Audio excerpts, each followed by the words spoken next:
കഥയുടെ തുടക്കത്തിൽ കഥാനായികയായ ജാനെയും അവളുടെ ഫ്രണ്ടിനെയുമാണ് കാണിക്കുന്നത്. ജാൻ ഇപ്പോൾ പ്രഗ്നൻ്റ് ആണ്. എന്നാൽ ആ കുഞ്ഞിൻ്റെ അച്ഛൻ ആരാണെന്ന് അവൾക്കറിയില്ല. അതുകൊണ്ട് തന്നെ ആ കുഞ്ഞിന് ഒരു അച്ഛനെ വേണം, അതും താൽക്കാലികമായിട്ട്. എന്നാൽ മാസം തോറും ക്യാഷ് കൊടുക്കുമെന്ന് ജാൻ പറയുന്നു. അത് കേൾക്കുന്ന അവളുടെ ഫ്രണ്ട് നീ ഉദ്ദേശിക്കുന്ന ആളെ കിട്ടാൻ പാടാണെന്ന് പറയുന്നു. അപ്പോഴാണ് ഒരു ഫ്ലാഷ് ബാക്ക് കാണിക്കുന്നത്. കുറച്ച് നാളുകൾക്ക് മുന്നേ അവളുടെ കമ്പനിയിലെ മീറ്റിംഗ് നടന്നെടുത്ത് ഒരുപാട് ഡ്രിങ്ക് കുടിക്കുകയും അവൾ റോങ് ആയിട്ടുള്ള ഒരു റൂമിലേക്കാണ് കയറുന്നത്. അവിടെ വെച്ച് ഒരുത്തനുമായി ഫിസിക്കൽ റിലേഷൻഷിപ്പ് പെടുന്നു. ബോധം വന്ന അവൾ അവനെ കാണാതെ അവൻ്റെ പേരും മാത്രം കണ്ടിട്ട് അവിടുന്ന് വേഗം സ്ഥലം വിടുകയാണ്. ഈ സീൻ കട്ടാക്കി ഹീറോയായ മിസ്റ്റർ മൂനെയാണ് കാണിക്കുന്നത്. ഹീറോ ഒരു കോടീശ്വരനാണ്. അവൻ ഇപ്പോഴും അന്ന് ഹോട്ടലിൽ വെച്ച് കണ്ടുമുട്ടിയ ആ ലേഡിയെ തപ്പിക്കൊണ്ടിരിക്കുകയാണ്. അന്നേരം അസിസ്റ്റന്റ് അവിടേക്ക് വന്ന് അന്ന് ഹോട്ടലിൽ കയറിയ ഹീറോയിൻ്റെ എല്ലാ ഡീറ്റെയിൽസും കണ്ടെത്തിയെന്നും അവൾ ഈ അടുത്തിടെ ഗൈനോളജിയെ കണ്ടുമുട്ടി അവളിപ്പോൾ ഗർഭിണിയാണെന്ന കാര്യം മൂനെ അറിയിക്കുകയാണ്. അതിനാൽ മൂ ഉടനെ അവളെ മീറ്റ് ചെയ്യാൻ തീരുമാനിക്കുന്നു. അങ്ങനെ മൂ ജാൻ വർക്ക് ചെയ്യുന്ന പ്ലേസിൽ വരികയും എന്നാൽ അസിസ്റ്റന്റിനായിരിക്കും പറഞ്ഞു വിടുക. ഇവിടെ ജാൻ അവളുടെ ഫ്രണ്ടിനൊപ്പം പുറത്തേക്ക് വരുമ്പോൾ മൂൻ്റെ അസിസ്റ്റന്റിനെ കാണുകയും വേഗം അവൾ അവിടുന്ന് ഓടിപ്പോവുകയാണ്. ഇവിടെ മൂ ജാന് വേണ്ടി വെയിറ്റ് ചെയ്യുന്ന സമയത്ത് വഴിയിൽ പോയിക്കൊണ്ടിരിക്കുന്ന ഒരു ആക്രി പെറുക്കുന്ന ലേഡിക്ക് വയറിളക്ക കാരണം അവരുടെ കയ്യിലുള്ള ആക്രി ചാക്ക് മൂന് കൊടുത്തിട്ട് പോവുകയാണ്. ജാനാണെങ്കിൽ മൂൻ്റെ അസിസ്റ്റന്റിനെ കാണാതിരിക്കാനായിട്ട് പുറത്തേക്ക് വഴി രക്ഷപ്പെടുമ്പോൾ മൂവുമായി കൂട്ടിമുട്ടുകയാണ്.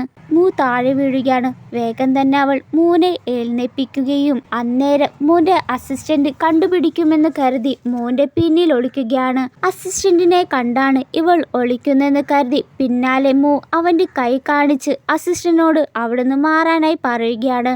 അസിസ്റ്റന്റ് പോയതിനു ശേഷമാണ് ജാന് ഹീറോയെ വ്യക്തമായിട്ട് കാണുന്നത്. ഹീറോ ഒരു സുന്ദരനായത് കൊണ്ട് തന്നെ നിങ്ങൾ എന്നെ കല്യാണം കഴിക്കുമോ? ഒരെണ്ണം കിട്ടിയാൽ ഒരെണ്ണം ഫ്രീ കിട്ടും എന്നവൾ പറയുന്നു.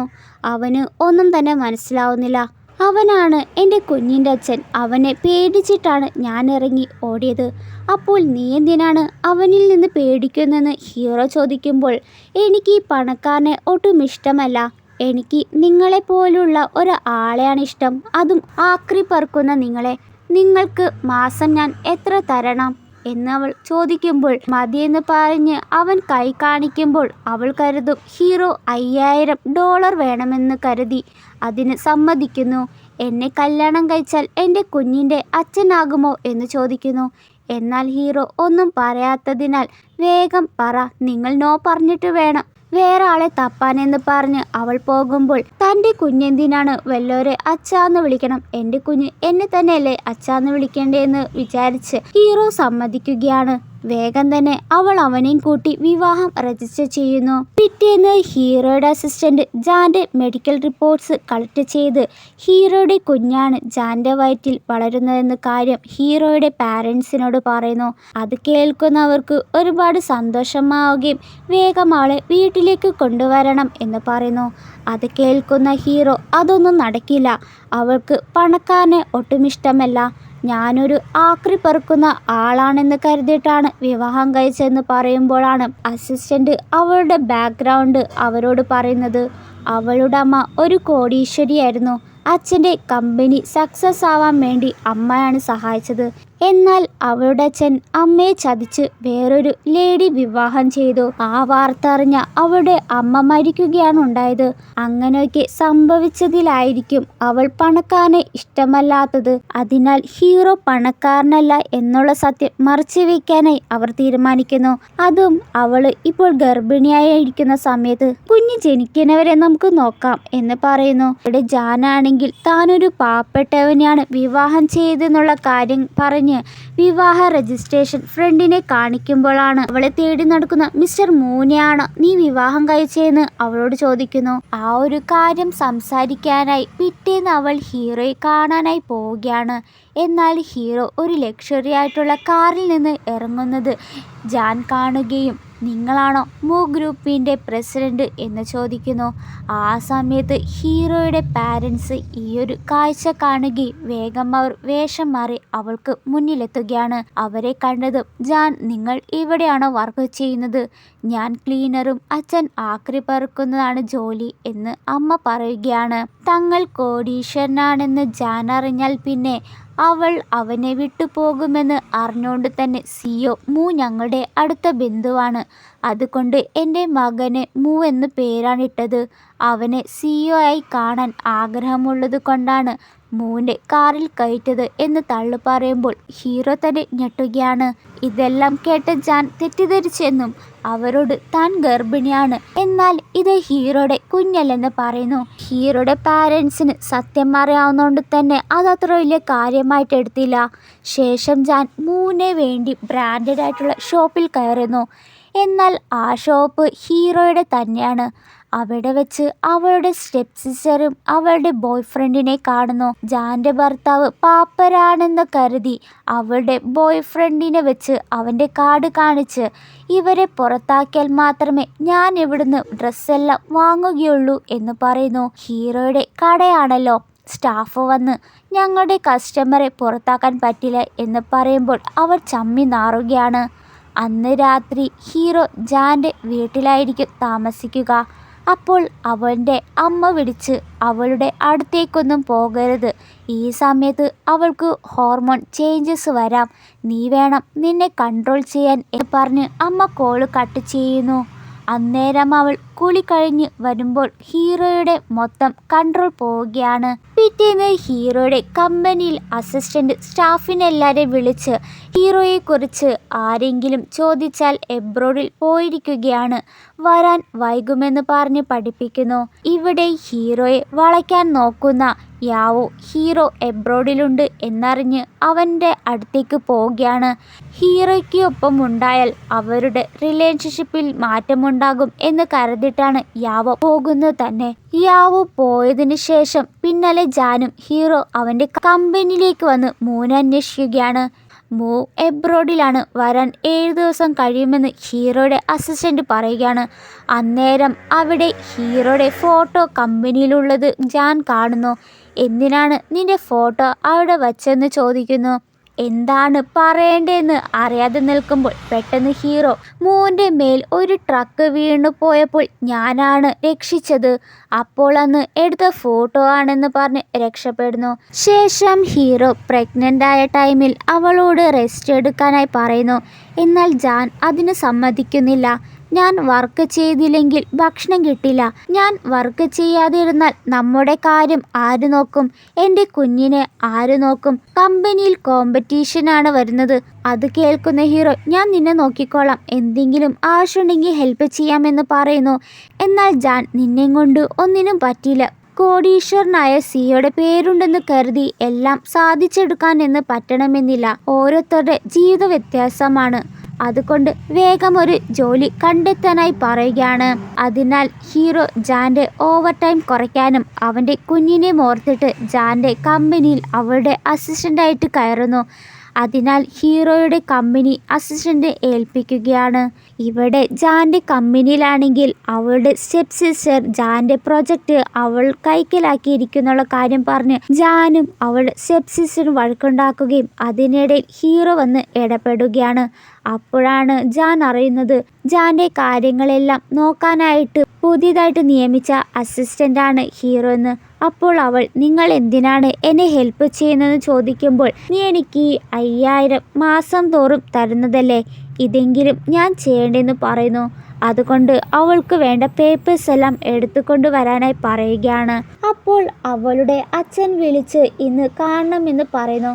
വീട്ടിലെത്തുമ്പോഴാണ് അവളുടെ സ്റ്റെപ്പ് സിസ്റ്ററുമായി ഹീറോയുടെ കമ്പനി പ്രൊജക്റ്റിൻ്റെ കാര്യം സംസാരിക്കാനാണെന്ന്. എന്നാൽ സ്റ്റെപ്പ് സിസ്റ്റർ തൻ്റെ ചേച്ചി ഒരുപാട് കഷ്ടപ്പെടുന്നത് കൊണ്ട് ഞാൻ ഹെൽപ്പ് ചെയ്തതാണെന്ന് ഓവറായിട്ട് ആക്ട് ചെയ്യുമ്പോൾ ജാൻ അവളെ ചീത്ത പറയുന്നതിനാൽ നിന്റെ അനിയത്തിയല്ലേ, അവൾ ആ പ്രൊജക്റ്റ് എടുത്തോട്ടെ എന്ന് അച്ഛൻ പറയുമ്പോൾ ജാൻ അതിന് സമ്മതിക്കുന്നില്ല.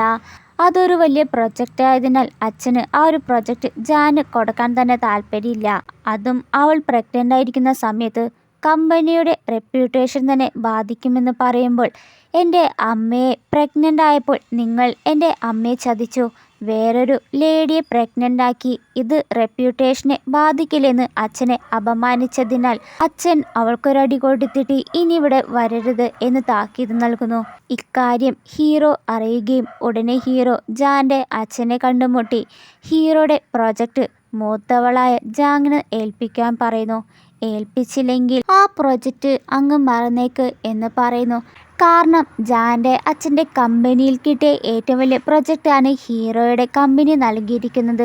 അതെങ്ങാനും മിസ്സായാൽ പിന്നെ ഒരു പ്രൊജക്റ്റ് പോലും കിട്ടില്ല എന്ന് അവർക്ക് നല്ലോണം അറിയാവുന്നത് കൊണ്ട് തന്നെ അതിന് സമ്മതിക്കുകയാണ്. അങ്ങനെ കുറച്ച് നാളുകൾ കടന്നു പോകുമ്പോൾ ജാൻ ഹീറോയെ ഇഷ്ടപ്പെട്ടു തുടങ്ങുന്നു. അങ്ങനെയിരിക്കെ ഹീറോയും അവൻ്റെ അമ്മയും ലക്ഷറി ആയിട്ടുള്ള കാറിൽ കയറി പോകുന്നത് ജാൻ്റെ സ്റ്റെപ്പ് സിസ്റ്റർ കാണുകയും അവളത് ഫോട്ടോ എടുത്ത് ജാനെ കാണിക്കുന്നു. നിന്റെ ഭർത്താവ് വേറൊരു ലേഡിക്കൊപ്പമാണെന്ന് പറയുമ്പോൾ അത് കാണുന്ന ജാൻ, ഒരു അമ്മയും മകനും ഒരുമിച്ച് നിന്നതിൽ എന്താണ് പ്രശ്നം എന്ന് പറയുന്നു. സ്റ്റെപ്പ് സിസ്റ്റർ ചിരിച്ച്, നിനക്ക് അറിയാമോ അവർ കയറിയ കാറിൻ്റെ വില?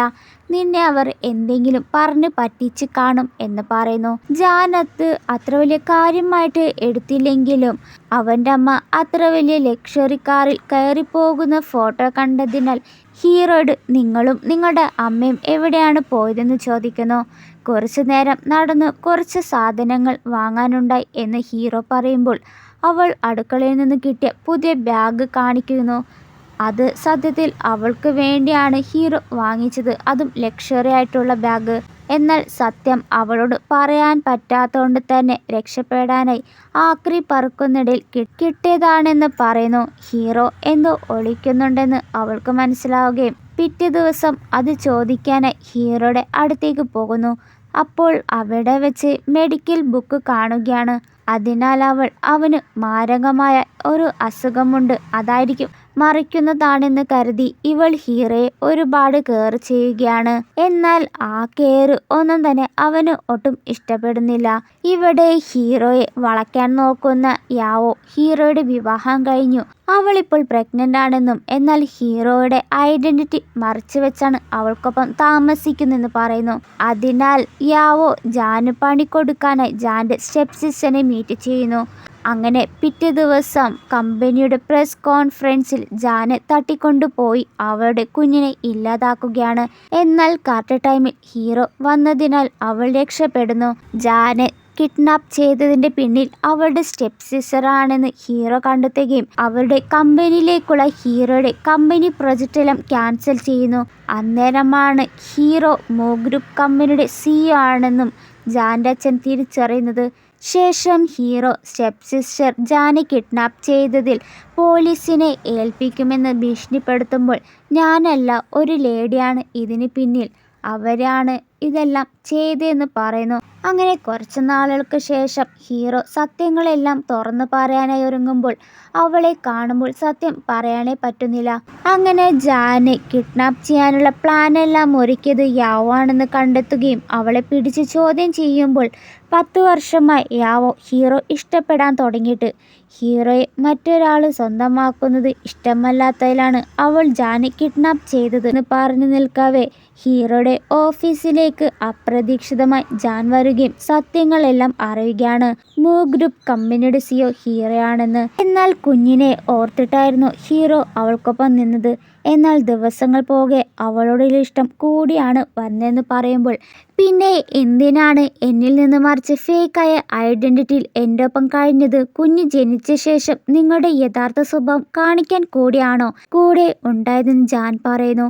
എന്നാൽ ഹീറോ, നീ ചിന്തിക്കുന്നത് തെറ്റാണ്, നിന്റെ മനസ്സിലുള്ള ഒരാളെ ഞാനല്ല. ഹീറോ പറയുമ്പോൾ ഹീറോയെ അവൾ അകറ്റാനായി തന്നെ തീരുമാനിക്കുന്നു. ശേഷം അവളെക്കുറിച്ച് അറിഞ്ഞിട്ടാണ് കൂടെ നിന്നെന്ന് പറയുമ്പോൾ ഹീറോയുടെ അമ്മയും അച്ഛനും വന്ന് അവളെ കൂട്ടിക്കൊണ്ടു പോകാനായി വരുന്നു.